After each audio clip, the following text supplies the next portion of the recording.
Ladies and gentlemen, as our cities grow taller and denser, the question is no longer just what we build, it's how we build it. So let's dig into that with two leaders shaping India's skylines. Joining us, we have Mr. Jimmy Mistry, who's the founder and chairman, managing director at Della Townships.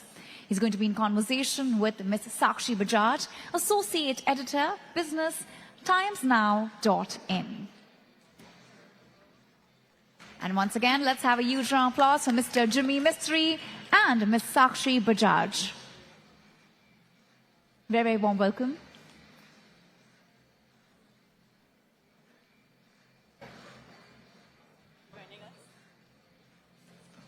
And with that, over to you, Sakshi.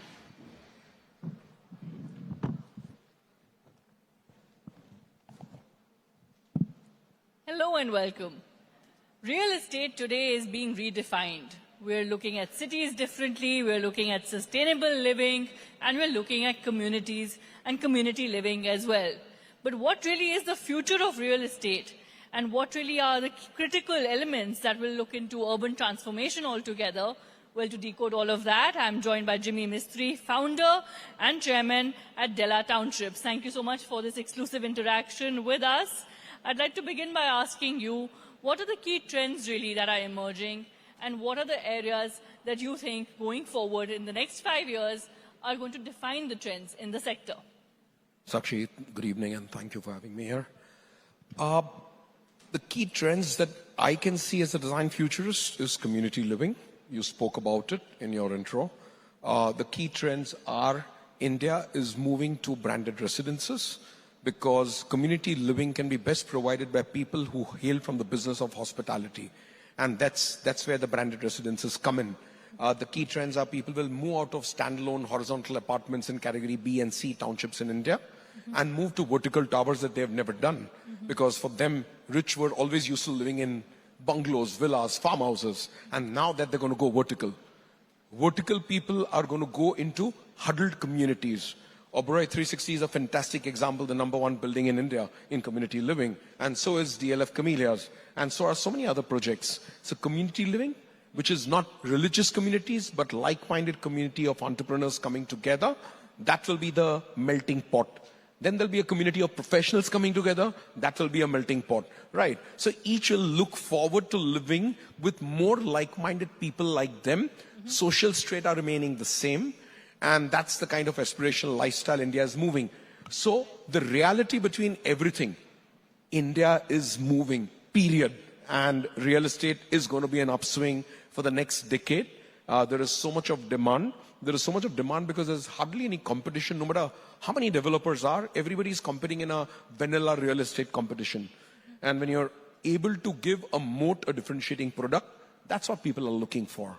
All right, so India is driving this change, but for all those wondering, look, what then are the challenges and what are really the opportunities at the moment? What would you say? Well, let me tell you what we mapped at Della. So far, we are in a satellite real estate company, so we are like an Uber or an Airbnb effectively in real estate. We don't own 1 square feet of land. We've just signed projects worth about 46,000 crores GDV this year. We started with Niranjan Hirandani in Pune, and the last one that we are announcing now in Hyderabad is 1,500 acres. Very interesting projects because these projects have allowed us to represent brand India globally. We are in Miami International Architecture Fest, and at the India Pavilion, we are discussing 2 of the projects across. How are we redefining how India lives, works, and dreams? So Ahmedabad and Hyderabad, we are coming up with an FIA grade racing circuit in Ahmedabad, 1,100 acres, 18-hole championship golf course, a Meyer Life medical wellness. We're going to tinker with the AQI. We're in collaboration with IIT Madras on one side and on biohacking with Meyer Life Austria. So there is a lot of technicalities that are going into these kind of places. And these are townships of the future. The world would be happy to have them. And when you create theme-based townships like these, the only thing missing is how do you attract the GCCs there? So if you're creating the world's first GCCs, which are design-led, resort-led living, that's going to address the problem of GCCs. What is the #1 problem that GCCs face? It's attrition. And because of attrition, they are not able to successfully lay down and run their operations vis-a-vis the investments they've done. So the minute you solve the problem by providing a genuine good lifestyle, a salutogenic township, which adds years to life and life to years. Right. It's interesting you mentioned the future of townships. So for all those sitting here wondering, okay, what will the future of townships look like? What would you say? Our future of integrated townships and luxury living is amazing because there's no competition, like I say.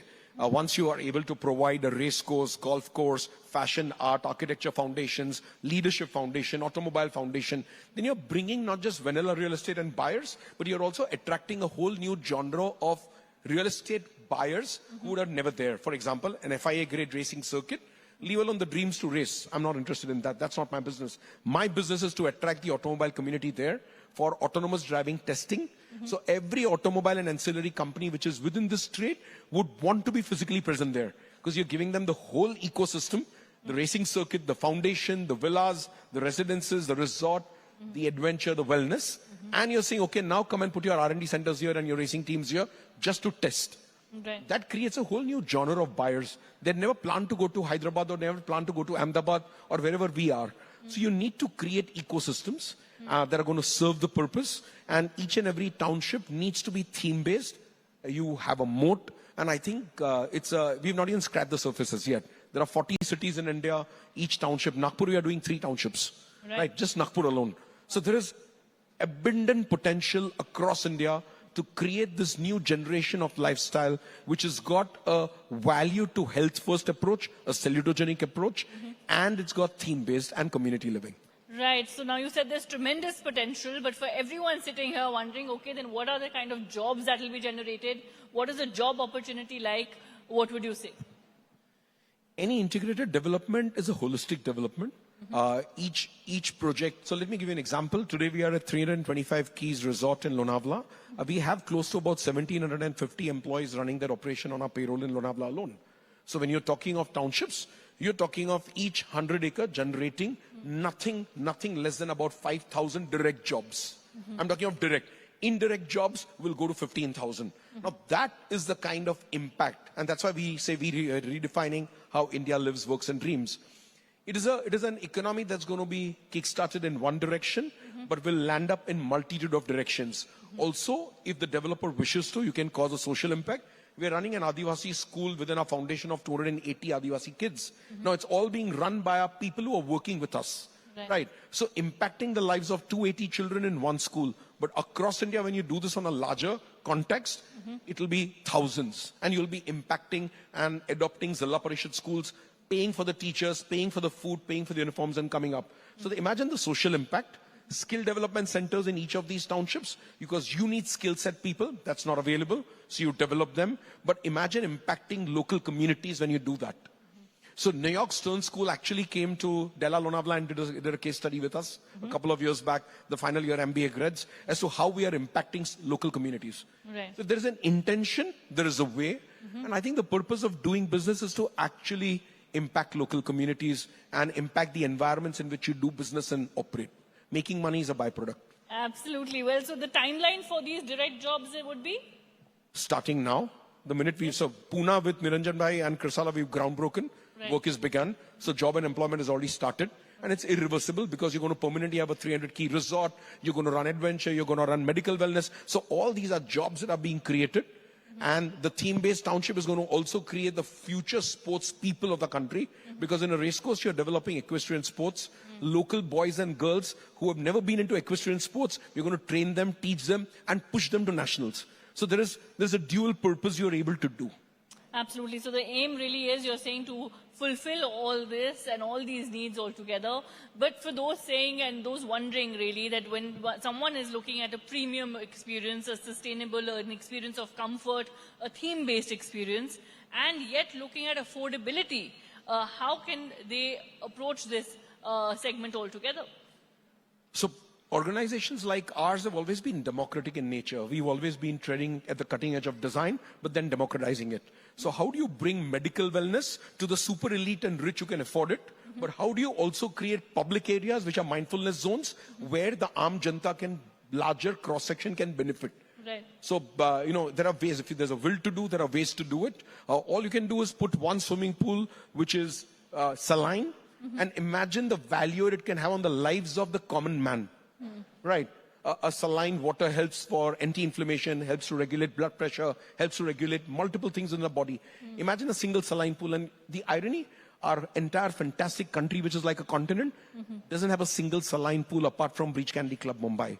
Not even one. Imagine the medical benefits it can go to Aam Janta population. I'm not talking about the super rich. So there is always a paradox, and these are two sides of the same coin, where you're delivering luxury, but you're also thinking of the common man. And mindfulness zones are the best ways to do it. Salutogenic living, microalgae, to make sure that you tinker with the AQIs in the area. Experimentation has been done.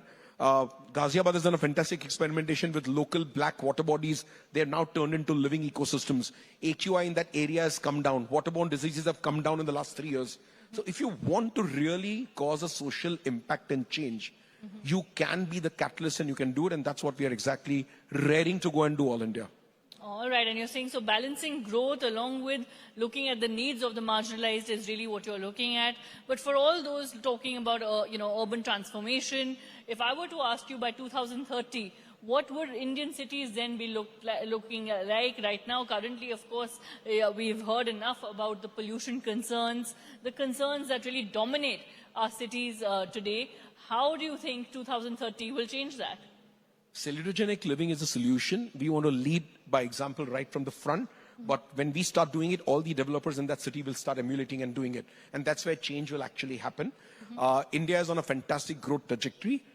India should lead by example in luxury integrated township living. And if you are able to demonstrate it technology-wise, you're able to demonstrate by tinkering with the AQI. There are methods and means in which you can demonstrate. Then India can be a fantastic case study and for the rest of the world to emulate it. Right. Lastly, tell everyone really about the AI impact and the trends that are also emerging in the hospitality sector, something that you look at very closely as well. Well, AI impact within hospitality or AI impact within real estate and hospitality? In both. Digital twins in real estate. People are struggling. People are struggling with BIMs as on today. But it's a reality. It's happening. Transformation is moving. It will become a reality in the next couple of years. For those who want to stay ahead of the curve, will invest themselves into it. For those who want to be passé, will be left behind. In hospitality, it's all going to be about experiential hospitality, because hospitality of the future is not the gold-plated fittings and the marbles. Hospitality of the future is emotions and how you really touch the heart of your guest. In whichever price point you're present, we are in the luxury segment, but any segment, the experiences you deliver to your guest is going to be the deciding factor. Does your guest come out of a bathroom smiling and laughing because you've done something quirky there? Or does your guest come back with a stiff face and he's seen enough marble and Italian fixtures and fittings? It's not going to turn them on emotionally. We need to make sure that we emotionally penetrate and make raging fans out of the brands. And that's how brands have been created by people like Sonu Shivdasani, Soneva Jani, Soneva Fushi, Soneva Secret. That's a legend who's created Six Senses. How did he create it? Because he was true to his delivery. And what he delivered has shook the whole world in hospitality. We hope that Della is going to be able to do the same in experiential hospitality via what we've been doing in the last 15 years. All right. Well, thank you so much for sharing your thoughts and for this exclusive interaction. My pleasure. Thank you. Jai Hind. Thank you.